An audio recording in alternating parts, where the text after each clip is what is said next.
Gita IAS, जहां सपनों को पंख मिलते हैं। आप सुन रहे हैं 50 psychology classics, who we are, how we think, what we do.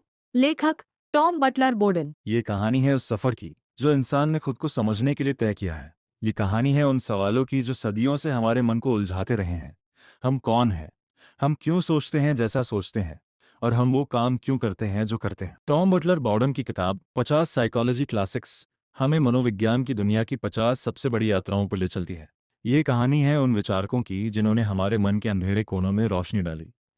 ये सफर शुरू होता है 19वीं सदी के अंत में, जब एक नया विज्ञान जन्म ले रहा था। मनोविज्ञान को एक अलग अनुशासन के रूप में स्थापित करने का श्रेय जाता है विलियम जेम्स को। उनकी 1890 में लिखी गई किताब द प्रिंसिपल्स ऑफ साइकोलॉजी ने इस नए विज्ञान की नींव रखी। जेम्स ने समझाया कि हमारी चेतना एक नदी की तरह है, लगातार बहती हुई, कभी एक जैसी नहीं। उन्होंने बताया कि हम आदतों के प्राणी हैं और अच्छी आदतें बनाना ही एक सार्थक जीवन की कुंजी है। इसी दौर में वियना शहर में एक चिकित्सक अपने मरीजों के सपनों का अध्ययन कर रहा था। सिगमंड फ्रॉयड ने 1900 में द इंटरप्रिटेशन ऑफ ड्रीम्स लिखकर दुनिया को चौंका दिया। उन्होंने कहा कि हमारे सपने सिर्फ बेतरतीब तस्वीरें नहीं हैं, बल्कि हमारे अचेतन मन की गहरी इच्छाओं का प्रतिबिंब है। फ्रॉयड ने दुनिया को बताया कि हम अपने मन के पूरे मालिक नहीं हैं। हमारे अंदर एक अचेतन दुनिया है जो हमारे व्यवहार को चुपके से नियंत्रित करती है। उनकी यह खोज उतनी ही क्रांतिकारी थी जितनी डार्विन की विकासवाद की थ्योरी। फ्रॉयड के शिष्यों में एक थे अल्फ्रेड एडलर। 1927 में लिखी अपनी किताब अंडरस्टैंडिंग ह्यूमन नेचर में एडलर ने फ्रॉयड से अलग रास्ता अपनाया। उनका मानना था कि इंसान को चलाने वाली ताकत सेक्स नहीं, बल्कि शक्ति की चाहत है। एडलर ने बताया कि हम सब बचपन में किसी न किसी कमी को महसूस करते हैं। हम छोटे हैं, कमजोर हैं, असहाय हैं। यह हीनता का भाव ही हमें जीवन और आगे बढ़ने के लिए प्रेरित करता है। उन्होंने जन्म क्रम का सिद्धांत दिया। परिवार में पहला, बीच का या आखिरी बच्चा होना हमारे व्यक्तित्व को कैसे आकार देता है। फ्रॉयड के एक और शिष्य थे कार्ल जुंग। जुंग ने 1968 में the archetypes and the collective unconscious लिखी। उनका मानना था कि फ्रॉयड का अचेतन मन सिर्फ व्यक्तिगत नहीं है, हमारे अंदर एक सामूहिक अचेतन भी है, हमारे पूर्वजों के अनुभवों का भंडार जो हजारों सालों से हमारे मन में बसा है। यह अचेतन आदि रूपों यानी आर्किटाइप के रूप में हमारे सपनों, मिथकों और कलाओं में प्रकट होता है। माँ, पिता, नायक, छाया जैसे प्रतीक। जुंग ने हमें इंडिविजुएशन का रास्ता दिखाया, अपने असली स्व को खोजने की यात्रा। फ्रॉयड की एक और शिष्या थी, उनकी अपनी बेटी अन्ना फ्रॉयड। 1936 में उन्होंने the ego and the mechanisms of defence लिखी। उन्होंने समझाया कि हमारा अहंकार खुद को बचाने के लिए कितनी तरह के हथकंडे अपनाता है। जब हमारे मन में कोई अस्वीकार्य इच्छा उठती है तो हम उसे दबा देते हैं या दूसरों पर प्रोजेक्ट कर देते हैं या उसे तर्कसंगत बना देते हैं। ये रक्षा तंत्र हमें मानसिक पीड़ा से बचाते हैं, लेकिन अगर यही आदत बन जाए तो हम अपने असली स्व से कट जाते हैं। फ्रॉयड की एक और आलोचक थी करेन हॉर्नी। 1945 में उन्होंने अवर इनर कॉन्फ्लिक्ट्स लिखी। उनका मानना था कि हमारे मन के झगड़े फ्रॉयड के बताए सेक्सुअल कारणों से नहीं, बल्कि बचपन में मिले प्यार और सुरक्षा की कमी से पैदा होते हैं। हॉर्नी ने 3 तरह के न्यूरोटिक व्यक्तित्व बताए। वे जो लोगों की ओर बढ़ते हैं निर्भर, वे जो लोगों के खिलाफ जाते हैं आक्रामक, और वे जो लोगों से दूर हट जाते हैं अलग थलग। उन्होंने कहा कि हम सब में एक असली स्व छिपा है जो इन झगड़ों से मुक्त होकर अपनी पूरी क्षमता तक पहुंच सकता है। मेलानी क्लाइन ने 1957 में एनवी एंड ग्रैटिट्यूड लिखकर बच्चे के शुरुआती रिश्तों पर प्रकाश डाला। उन्होंने बताया कि बच्चा अपनी माँ के स्तन को या तो अच्छा मानता है जब उसे दूध मिलता है, या बुरा जब दूध नहीं मिलता। ये विभाजन बाद में हमारे जीवन के प्रति मूल दृष्टिकोण को आकार देता है। हम आभारी बनते हैं या ईर्ष्यालु। इन सबसे अलग एक और आवाज़ थी बी एफ स्किनर की। 1971 में उन्होंने बियॉन्ड फ्रीडम एंड डिग्निटी लिखी। स्किनर ने कहा कि अंदर की किसी आत्मा या अहंकार की बात करना बेकार है। हम तो बस अपने वातावरण के उत्पाद हैं। जैसे कबूतर को दाना मिलता है तो वह एक खास बटन दबाता है, वैसे ही हम वो काम करते हैं जिनके लिए हमें इनाम मिलता है। स्किनर ने तर्क दिया कि स्वतंत्र इच्छा एक भ्रम है। अगर हम एक बेहतर समाज बनाना चाहते हैं तो हमें लोगों के अंदर नहीं, बल्कि उनके वातावरण में बदलाव लाना होगा। इसी बीच इवान पावलोव नाम के एक रूसी फिजियोलॉजिस्ट ने कुत्तों पर प्रयोग करके एक और अहम खोज की। 1927 में कंडीशन रिफ्लेक्सेस में उन्होंने बताया कि कैसे एक तटस्थ उत्तेजना जैसे घंटी की आवाज़ को बार बार भोजन के साथ जोड़ने पर वह उत्तेजना भी लार पैदा करने लगती है। यानी हमारा दिमाग सीख सकता है, कंडीशन हो सकता है। पावलोव का काम स्किनर के व्यवहारवाद की नींव बना। 1958 में हैरी हार्लो ने एक चौंकाने वाला प्रयोग किया। उन्होंने बंदर के बच्चों को 2 तरह की नकली माएँ दीं, एक सिर्फ तार की जो दूध देती थी और एक मुलायम कपड़े की जो दूध नहीं देती थी। बंदर के बच्चे दूध वाली तार की माँ के पास सिर्फ दूध पीने जाते थे, लेकिन ज़्यादातर समय वे मुलायम कपड़े वाली माँ से चिपके रहते थे। हार्लो ने साबित कर दिया कि माँ का प्यार, उसका स्पर्श, सिर्फ दूध से कहीं ज़्यादा ज़रूरी है। यह प्रयोग उस समय के बाल मनोविज्ञान के लिए क्रांतिकारी था। 1960 में डी लेंग ने द डिवाइडेड सेल्फ लिखी। उन्होंने उन लोगों की दुनिया में झांका जो अपने मन में बंटे हुए हैं, सिजोफ्रेनिया के मरीज। लेंग ने बताया कि ये लोग ऑन्टोलॉजिकल इनसिक्योरिटी यानी अस्तित्वगत असुरक्षा का शिकार होते हैं। उन्हें यकीन नहीं होता कि वे सच में हैं। वे दुनिया से बचने के लिए एक फॉल्स सेल्फ यानी नकली स्व बना लेते हैं और असली स्व को अंदर कैद कर लेते हैं। लेंग ने पागलपन को समझने का एक नया तरीका दिया। 1961 में कार्ल रोजर्स ने ऑन बिकमिंग अ पर्सन लिखी। रोजर्स ने मनोचिकित्सा में एक नई क्रांति ला दी। उन्होंने कहा कि मरीज को ठीक करने का सबसे अच्छा तरीका ये नहीं है कि डॉक्टर उसका विश्लेषण करे, बल्कि डॉक्टर को बस एक ऐसा माहौल बनाना है जहां मरीज बिना किसी डर के अपने असली विचारों को व्यक्त कर सके। रोजर्स ने अनकंडीशनल पॉजिटिव रिगार्ड यानी बिना शर्त स्वीकृति की बात की। उनका मानना था कि हर इंसान के अंदर खुद को ठीक करने की जबरदस्त क्षमता है, बस उसे एक सुरक्षित जगह चाहिए। रोजर्स के समकालीन थे अब्राहम मैस्लो। 1971 में प्रकाशित the farther reaches of human nature में मैस्लो ने मनोविज्ञान को एक नई दिशा दी। उन्होंने कहा कि हम सिर्फ बीमार लोगों का अध्ययन करके ये नहीं जान सकते कि इंसान क्या बन सकता है। हमें स्वस्थ, सफल और संतुष्ट लोगों का अध्ययन करना चाहिए। मैस्लो ने स्व वास्तविकता यानी सेल्फ एक्चुअलाइजेशन का सिद्धांत दिया। वह अवस्था जब इंसान अपनी पूरी क्षमता तक पहुंच जाता है। उन्होंने जरूरतों का पदानुक्रम भी बताया। जब हमारी बुनियादी ज़रूरतें पूरी हो जाती हैं, तब हम आत्म साक्षात्कार की ओर बढ़ते हैं। 1961 में एरिक बर्न ने गेम्स पीपल पे लिखी। बर्न ने बताया कि हमारे सामाजिक रिश्ते असल में खेल होते हैं। हम में से हर एक में 3 अहंकार अवस्थाएं होती हैं: माता पिता पेरेंट, वयस्क एडल्ट और बच्चा चाइल्ड। जब हम किसी से बात करते हैं तो हम इनमें से किसी एक अवस्था से बात कर रहे होते हैं। बर्न के इस ट्रांजैक्शनल एनालिसिस ने यह समझने में मदद की कि हमारे रिश्तों में टकराव क्यों होते हैं। थॉमस हैरिस ने 1967 में ही IMOK You Are OK लिखकर बर्न के विचारों को और लोकप्रिय बनाया। उन्होंने समझाया कि बचपन में हम सब I am not okay, You are OK की स्थिति से शुरू करते हैं। बड़े होकर अगर हम स्वस्थ हैं तो हम I am OK, You are OK की स्थिति में पहुंचते हैं, जहां हम खुद को और दूसरों को स्वीकार कर पाते हैं। 1951 में एरिक हॉफर ने द ट्रू बिलीवर लिखी। एक गोदी मजदूर ने यह किताब लिखकर दुनिया को चौंका दिया। हॉफर ने समझाया कि लोग कट्टर आंदोलनों की ओर क्यों आकर्षित होते हैं।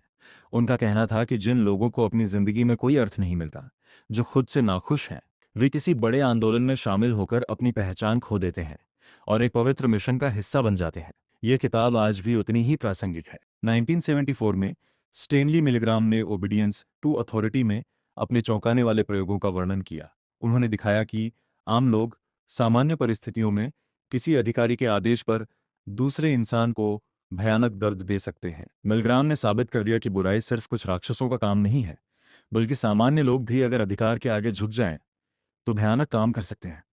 1969 में विक्टर फ्रैंकल ने द विल टू मीनिंग लिखी। फ्रैंकल नाजी आत्मा शिविरों से बचने वाले एक मनोचिकित्सक थे। उन्होंने लोगोथेरेपी नामक चिकित्सा पद्धति विकसित की, जो इस विचार पर आधारित थी कि इंसान की सबसे बड़ी चाहत सुख नहीं, शक्ति नहीं, बल्कि अर्थ है। फ्रैंकल ने कहा कि हम हालात नहीं चुन सकते, लेकिन उन हाथ में अपना नजरिया जरूर चुन सकते हैं। यही आखिरी मानवीय स्वतंत्रता है। 1953 में अल्फ्रेड किन्से ने sexual behaviour in the human female लिखकर अमेरिका में हलचल मचा दी। किन्से ने हजारों महिलाओं के साक्षात्कार लेकर यौन व्यवहार का पहला वैज्ञानिक अध्ययन प्रस्तुत किया। उन्होंने दिखाया कि जो समाज में सामान्य माना जाता था, वह वास्तविकता से बहुत दूर था। किन्से ने यौन व्यवहार को नैतिकता से अलग करके विज्ञान के दायरे में ला दिया।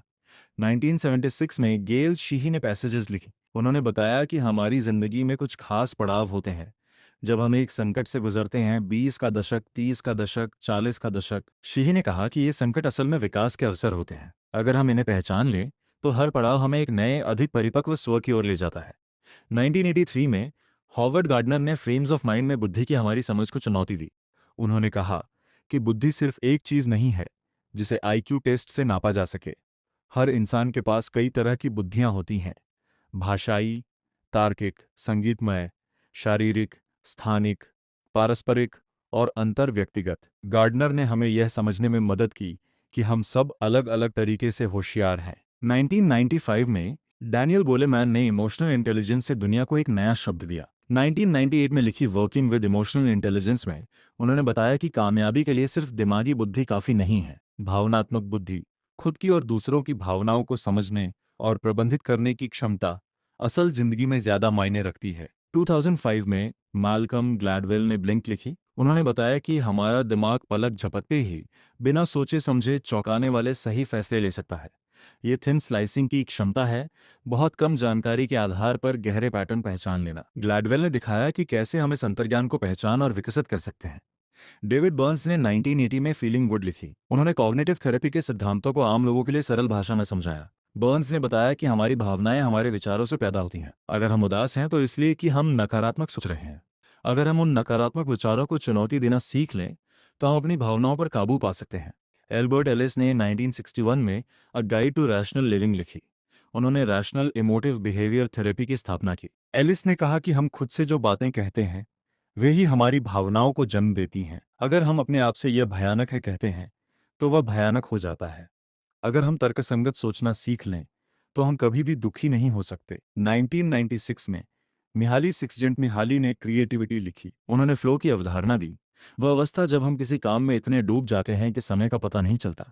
सिक्सजेंट-मिहाली ने बताया कि सृजनशीलता कोई रहस्यमयी चीज नहीं है, बल्कि वह कड़ी मेहनत, जिज्ञासा और प्रवाह का परिणाम है। 2004 में बैरी श्वार्ट्ज ने द पैराडॉक्स ऑफ चॉइस में एक चौंकाने वाला तथ्य बताया। उन्होंने कहा कि ज्यादा विकल्प हमें आज़ाद नहीं बल्कि दुखी करते हैं। श्वार्ट्ज ने दो तरह के लोग बताए, मैक्सिमाइजर जो हमेशा सबसे बेस्ट चाहते हैं और सेटिस्फाइजर जो काफी अच्छा मिलने पर संतुष्ट हो जाते हैं। सेटिस्फाइजर ज्यादा खुश रहते हैं। 2002 में मार्टिन सेलिगमैन ने ऑथेंटिक हैप्पीनेस लिखी।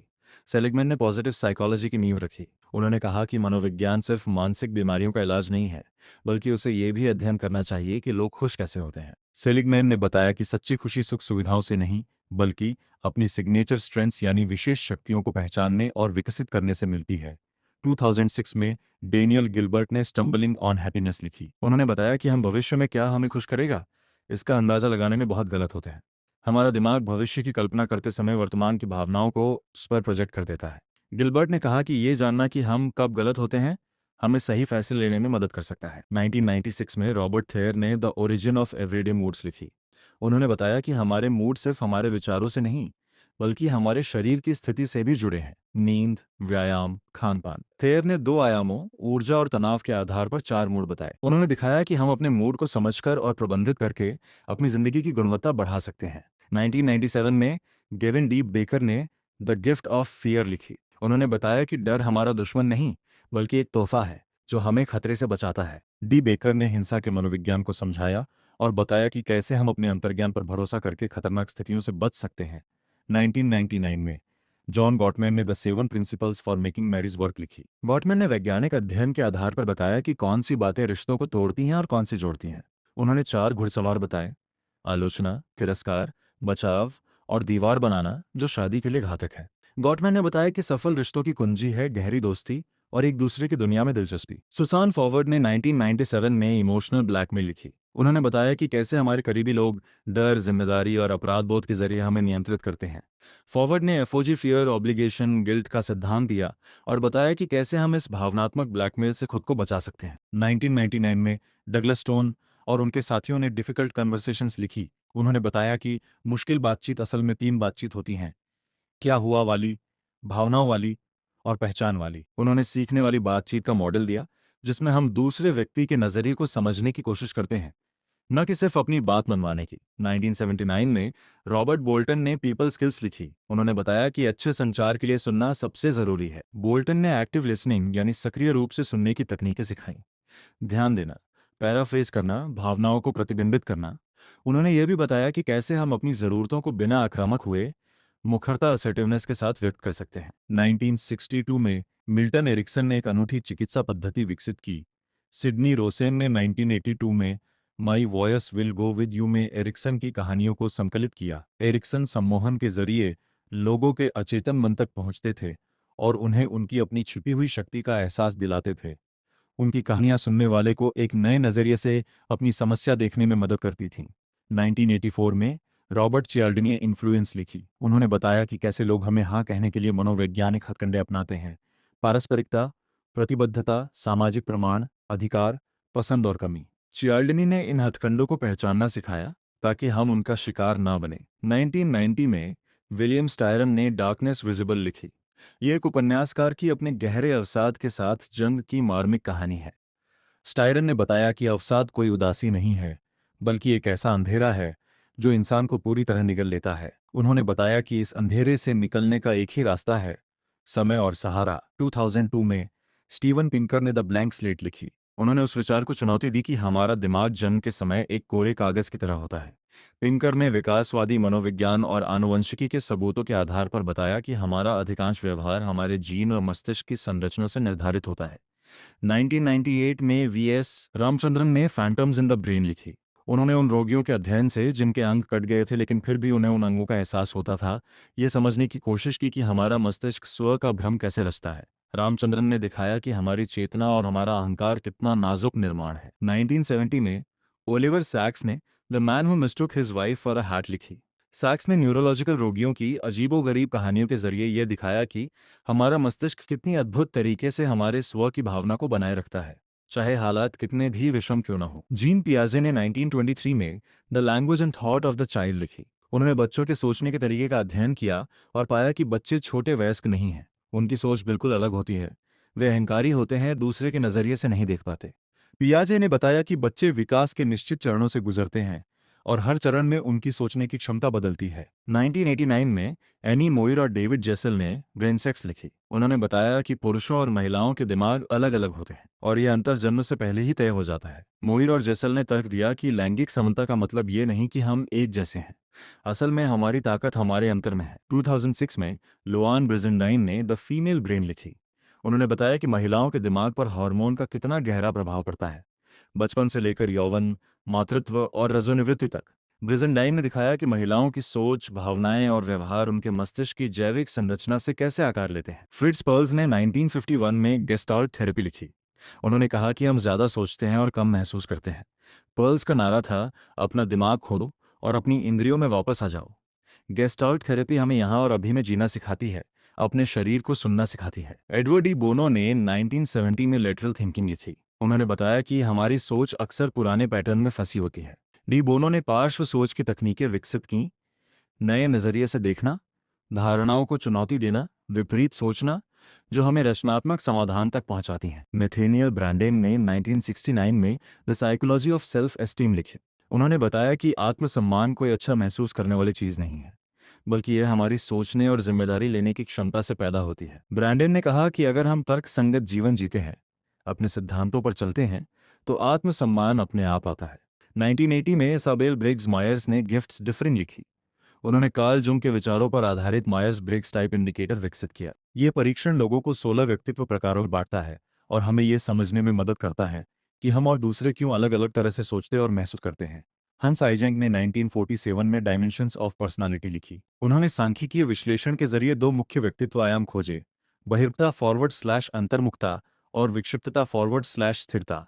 आइजेंक ने बताया कि ये लक्षण आनुवंशिक होते हैं और हमारे मस्तिष्क की संरचना से जुड़े होते हैं। एरिक एरिक्सन ने 1958 में यंग मैन लूथर की। उन्होंने मार्टिन लूथर की जीवनी के जरिए पहचान संकट आइडेंटिटी क्राइसिस की अवधारणा समझाई। एरिक्सन ने बताया कि हम जीवन भर कई संकटों से गुजरते हैं और हर संकट हमें या तो आगे बढ़ने का मौका देता है या रुक जाने का।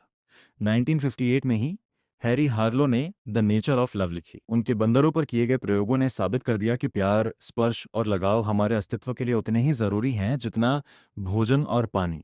और इस तरह 50 साइकोलॉजी क्लासिक्स हमें 50 अलग अलग यात्राओं पर ले जाती है। ये कहानी हमें बताती है कि इंसान को समझना कोई एक विज्ञान नहीं, बल्कि कई विज्ञानों, कई दृष्टिकोणों और कई विचारकों का संगम है। फ्रॉयड का अचेतन, स्किनर का व्यवहारवाद, रोजर्स की मानवतावादी चिकित्सा, गोलेमैन की भावनात्मक बुद्धि, ये सब मिलकर हमें एक गहरा सच बताते हैं।